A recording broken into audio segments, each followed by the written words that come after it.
briefly describe the format of It was children as hosts.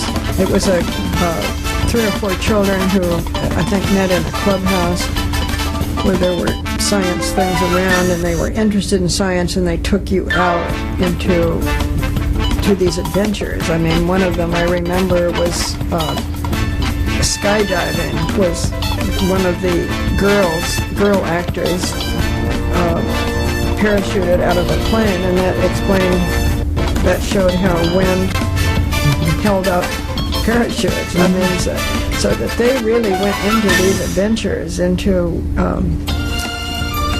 animals, with all kinds of things. And so it was done like a magazine show where the kids would start out, and then one of the kids would go on an adventure, and then another kid would go on an adventure, and each of these trips they would take you on where sort of, it was very easy for PBS to pay the residuals on that because there were no stars, so that's what kept it going. how was it funded, though? Well, there was a lot of money around for science because of the National Science Foundation and groups interested in the public understanding of science. So it was funded by a consortium interested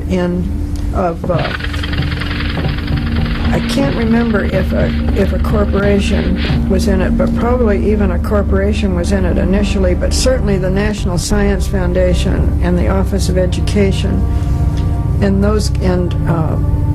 were what kept it going, was government and foundation money that wanted to see children understand science, who had as their primary purposes having children understand science. It went on the air in, I think, January of '87.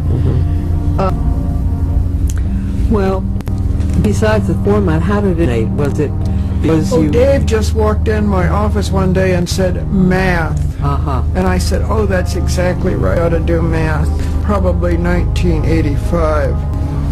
And they had it very much as part of their mandate from Congress to provide educational programming along with special organizations like the National Science Foundation and so on. Was your target audience the same, or? Yes, 8 to 12. 8 to 12. When did it end and why? Math is taught in various ways, as you know.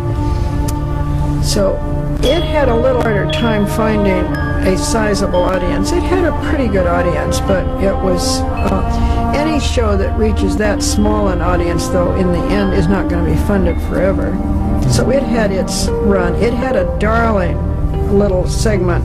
Its dessert was called MathNet, which was based on Dragnet with a man and a woman cop, and it was very cute and very entertaining. That had the answer to the mystery was always a mathematic, had some math relatedness. Now tell me a little bit about Ghostwriter. Ghostwriter was to teach reading, and it was a gang of children detectives. Not detectives, a gang of children, 5 or 6 children who were friends, and they solved mysteries together. They were not professional detectives, and they solved them because there was a ghost up in the heavens who wrote out answers for them. They'd be on their computer, and suddenly the ghostwriter would come in and tell them the answer, or be on a billboard. And what our idea was that kids would have to be able to read these clues to follow the mystery, and they do have to be able to. Now